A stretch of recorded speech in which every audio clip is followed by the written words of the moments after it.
Assalamualaikum warahmatullahi wabarakatuh. Nama saya Muhammad Faizal bin Kamarudin. Pada hari ini saya akan menceritakan dan membicarakan mengenai tahap kepentingan pasca wawancara terhadap sesebuah dokumentasi sejarah lisan. Sejak berzaman, sejarah ditulis, akan tetapi penulisannya bercampur aduk antara fakta dengan mitos. Hanya pada pertengahan abad ke-19 barulah sejarah berkembang sebagai satu disiplin ilmu. Sejarah lisan muncul pada 60-an dan 70-an, dan ia bukanlah satu bidang yang baharu dalam disiplin ilmu sejarah. Secara takrifan ilmiah, sejarah lisan adalah sebuah keterangan lisan yang disandarkan kepada pengalaman seseorang individu dan dilakukan menggunakan teknik tertentu untuk mendapatkan maklumat berdasarkan metodologi sejarah. Menurut Kamus Dewan edisi keempat mentarifkan pasca sebagai selepas, setelah dan sesudah, manakala wawancara pula sebagai soal jawab antara wartawan dengan orang terkemuka dan lain-lain untuk mendapatkan keterangan dan pandangan. Berdasarkan takrifan yang diperoleh, pasca wawancara adalah satu proses yang berlaku selepas sesi wawancara tamat. Proses ini merupakan proses terakhir sebelum terbentuknya sebuah transkrip lengkap bagi sejarah lisan. Dalam proses pasca wawancara ini, terdapat beberapa tahap yang perlu dilakukan bagi menghasilkan sebuah transkrip kekal yang berkualiti agar ianya dapat dijadikan rujukan oleh sejarawan dan khalayak ramai. Tahap-tahap tersebut seperti teknik pendaftaran, transkrip awal, audit, edit dan transkrip kekal. Kepentingan teknik pendaftaran dalam sesebuah projek dokumentasi sejarah lisan. Teknik pendaftaran merupakan satu tahap mengenal pasti, mengkategori dan melabel bahan kajian sebelum proses transkrip awal dilakukan. Tahap ini dilakukan sejurus tamat proses wawancara interviewee. Setelah berlakunya sesi wawancara, bahan kajian akan didengarkan kembali. Interviewer akan mengkategorikan dapatan rakaman tersebut mengikut plot-plot tertentu seperti latar belakang responden, pengalaman responden dan pendapat responden berkaitan tajuk. Pengkategorian plot ini dilaksanakan bagi memudahkan penulisan transkrip awal dan bagi memberi kejelasan yang lebih mendalam kepada interviewer terhadap kajian yang dilakukan. Selepas proses mengkategorikan plot-plot, pita rakaman tersebut akan dilabelkan sebelum ianya disimpan. Antara kandungan yang perlu dilabelkan pada pita rakaman adalah seperti nama penulis, nombor tip, tarikh temu bual, tempat temu bual dan nama interviewer.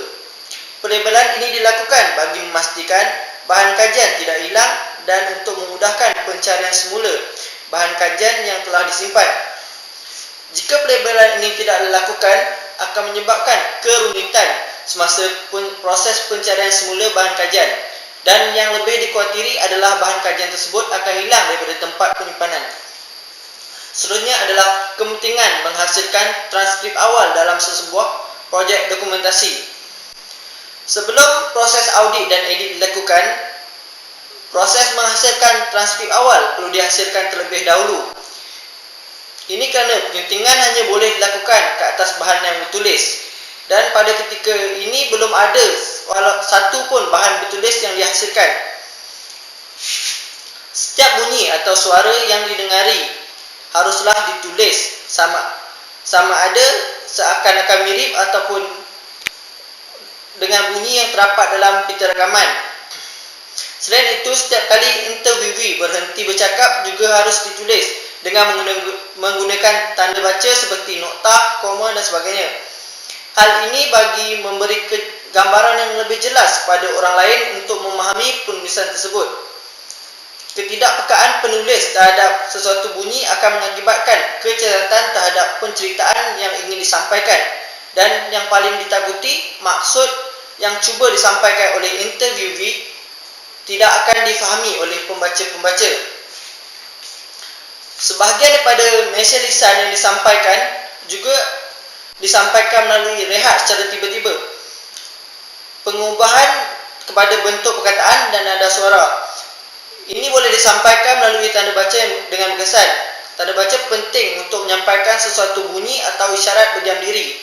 Walau bagaimanapun, tanda baca yang terlalu banyak juga dapat mengubah makna ayat dan menyebabkan kesukaran pembaca untuk bacanya. Koma adalah tanda yang paling biasa digunakan untuk menunjukkan pembaca perlu berhenti seketika dan memberi penekanan terhadap sesuatu frasa. Namun, terdapat juga bentuk tanda baca yang lain seperti sempang dan elipsis yang boleh digunakan sekiranya tanda baca koma terlalu banyak akan menyebabkan pembaca keliru dengan transkrip yang ditulis. Oleh itu, penggunaan tanda baca haruslah digunakan dengan betul agar pembaca dapat memahami penulisan tersebut dengan lebih mudah dan mendalam. Selain itu, penggunaan tanda baca juga dapat memberi kejelasan yang lebih tentang tajuk yang dikaji agar interviewer dapat memberi penerangan yang lebih jelas kepada juru audit dan editor. Sekiranya interviewee sendiri yang memainkan peranan sebagai juru audit dan editor, maka interviewer boleh menghasilkan sebuah transkrip lengkap yang bermutu tinggi. Seterusnya, kepentingan proses audit dalam sesebuah projek dokumentasi sejarah lisan. Audit atau sunting dengar adalah bukti bacaan transkrip kasar terhadap pita rakaman. Proses ini dilakukan setelah transkripsi dan tahap sebelum diedit atau suntingan. Walaupun proses ini tidak serumit proses menyiapkan transkrip awal, namun audit perlu dilakukan dengan tepat kerana ia memberi gambaran terhadap sesuatu proses wawancara. Dengan ini bermaksud kualiti wawancara diukur berdasarkan hasil yang diperoleh melalui proses audit. Semasa proses audit dijalankan, juru audit perlu memastikan semua perkataan dan maksud sesuatu bunyi yang terdapat dalam pita rakaman tersebut ditulis di dalam transkrip awal. Hal ini bertujuan untuk mengelakkan pengkaji daripada kehilangan sesuatu fakta atau sebarang maklumat yang diperoleh melalui sesi wawancara tersebut. Sekiranya terdapat perkataan yang tidak ditulis oleh juru audit, maka maklumat tersebut tidak akan diketahui oleh individu lain selain daripada individu yang mendengar pita rakaman tersebut. Namun begitu, juru audit juga perlu memastikan bahawa semua perkataan yang ditulis hanyalah perkataan yang terkandung dalam transkrip, bukan pula perkataan yang sengaja ditokok tambah atau perkataan yang sengaja dibuang. Seterusnya adalah kepentingan proses edit dalam sebuah projek dokumentasi sejarah lisan. Bukan semua maklumat-maklumat sejarah lisan yang dirakam tersebut boleh dijadikan sebagai bahan bukti dalam sebuah penyelidikan sejarah lisan. Proses memilih dan menentukan maklumat lisan yang dianggap benar-benar mempunyai nilai kesahan yang tinggi adalah perlu dijalankan oleh ahli sejarah. Dan proses ini dikenali sebagai proses mengedit. Dalam menjalankan proses mengedit, maklumat lisan yang telah menjadi draft transkrip, kemahiran dan pengalaman serta pengetahuan ahli sejarah tersebut adalah amat penting agar sebarang kesalahan peristiwa maupun fakta boleh dikesan. Selain itu, dalam melaksanakan proses ini memerlukan seorang editor. Editor tersebut boleh terdiri dari pengkaji itu sendiri ataupun orang lain. Tugas sebenar editor dalam kajian ini adalah untuk menukar transkrip audit kepada satu draft yang sedia untuk proses menaik terakhir, iaitu transkrip kekal. Suntingan yang dibuat mestilah jelas supaya ianya dapat menyampaikan maksud pembicara serta mudah difahami oleh pembaca. Suntingan tersebut juga haruslah disertakan dengan tanda baca yang betul bagi bersesuaian dengan ayat. Hal ini demikian kerana kesedapan seorang editor meletak tanda baca juga boleh menyukarkan pembaca untuk memahami maksud yang cuba disampaikan oleh interviewee. Pada masa yang sama, transkrip yang telah disunting juga perlu mengekalkan casual bahasa sejarah lisan dan cara pembicara tersebut bercakap. Pengekalan dua perkara ini boleh memberi suatu gambaran yang lebih jelas kepada pembaca untuk memahami maklumat yang ingin disampaikan, walaupun hanya dengan sekali pembacaan. Semasa proses ini, editor haruslah meneliti setiap perkataan dan ayat kerana pada peringkat ini, kesemua kesalahan ejaan mestilah diperbetul sebelum proses menaik yang terakhir dilakukan. Jika terdapat sebarang perubahan atau penambahbaikan, haruslah mendapat persetujuan daripada pihak pengkaji dan pihak interviewee. Hal ini kerana kedua-dua pihak tersebut lebih arif berkenaan dengan kajian berbanding editor. Setiap perkataan demi perkataan akan mempengaruhi kualiti akhir transkrip tersebut. Oleh itu, dengan mendapat kebenaran daripada kedua-dua pihak tersebut, editor boleh memutuskan sama ada ingin menukar atau tidak sesuatu perkataan yang terdapat dalam transkrip sedia ada. Sekiranya perkataan yang diubah akan mengubah maksud keseluruhan ayat, adalah lebih baik perkataan itu dikekalkan. Jikalau penggantian perkataan tersebut dapat menjelaskan lagi maksud ayat, maka penggantian tersebut wajarlah dilakukan. Selain itu, dalam sesuatu penulisan, pada kebiasaannya akan terdapat kesalahan penggunaan tata bahasa.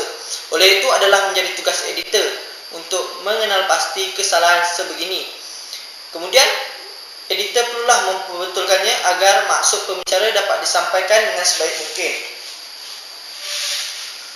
Okey, dalam proses ini juga, di akhir proses ini editor akan membuat satu transkrip yang dikenali sebagai testimoni transkrip. Ia bertujuan untuk memberi peluang kepada interviewee meneliti draft yang telah dibuat dan boleh membuat penambahbaikan ke atas suatu perkara yang boleh menambahkan lagi maksud keterangan tersebut.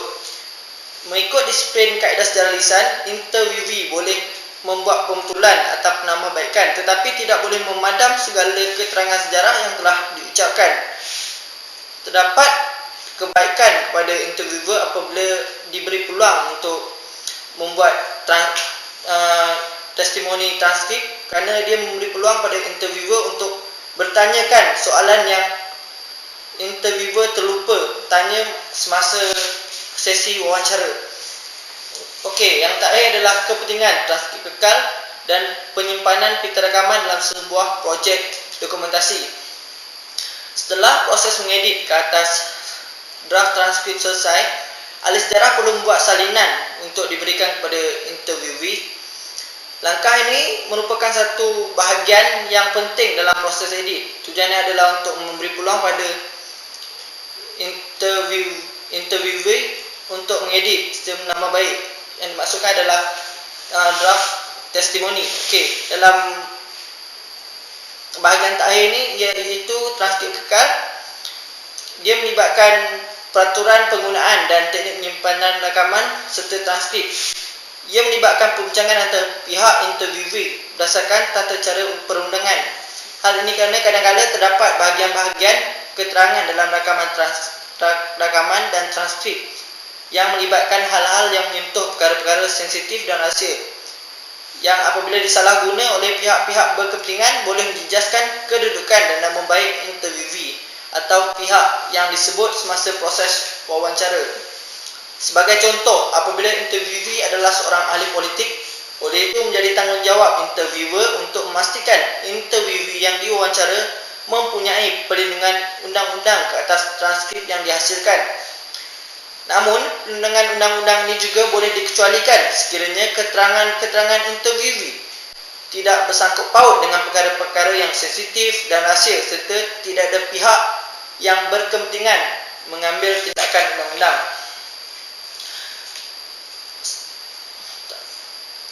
Setelah transkrip telah diedit, transkrip tersebut hendaklah disalin semula dan dijadikan transkrip kekal.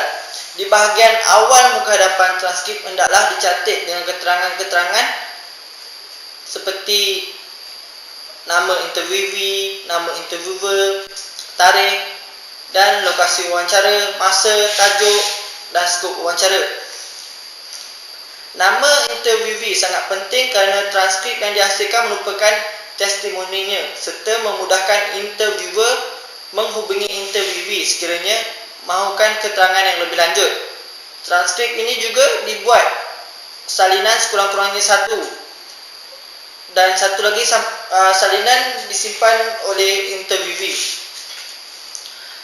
Transkrip tersebut perlu disimpan dan dipelihara dengan baik untuk rujukan pada masa akan datang. Begitu juga dengan pita rekaman hasil daripada proses wawancara. Dalam usaha memelihara pita rekaman, ia perlu disimpan di tempat yang dikhaskan agar selamat dan terpelihara. Jauhkan daripada kotoran atau apa-apa sahaja yang berisiko yang boleh mendatangkan kerosakan pada bahan rekaman. Sebaik-baiknya dalam pemeliharaan bahan rekaman, ia disimpan di satu tempat yang sememangnya dikhaskan untuk menyimpan bahan rakaman bersama rakaman-rakaman yang lain. Sebelum itu, bahan rakaman tersebut perlulah dilabel agar mudah untuk dirujuk semula jika terdapat sebarang kesilapan maupun kemusykilan yang timbul dalam hasil kajian yang telah dihasilkan. Satu salinan transkrip boleh diberikan pada interviewee dan orang sumber yang terlibat sebagai satu penghargaan atas kerjasama yang mereka berikan. Kesimpulannya, proses pasca wawancara ini merupakan satu tahap yang penting dalam pendokumentasian sesebuah dokumentasi secara lisan. Kerana di tahap inilah bahan kajian yang diperoleh akan dijadikan pada bahan bertulis dan pita rekaman.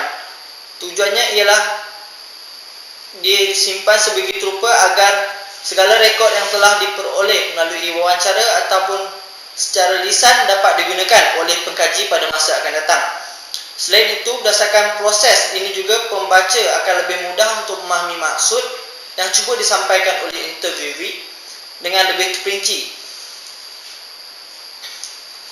Draft testimoni yang dihasilkan sebagai alat untuk menambah kualiti secara lisan tersebut juga boleh digunakan seandainya terdapat kemusykilan yang tidak diduga dalam transkrip kekal. Akhir sekali hasil yang sampai kepada transkrip kekal adalah hasil yang sangat berkualiti, iaitu di mana ayatnya dari segi ayatnya telah dikonstruksikan semula, penggunaan tanda baca betul serta segala aspek dalam penulisan sejarah menggunakan perkataan ataupun struktur kata yang menarik. Okey, sekian saja daripada saya. Assalamualaikum warahmatullahi wabarakatuh.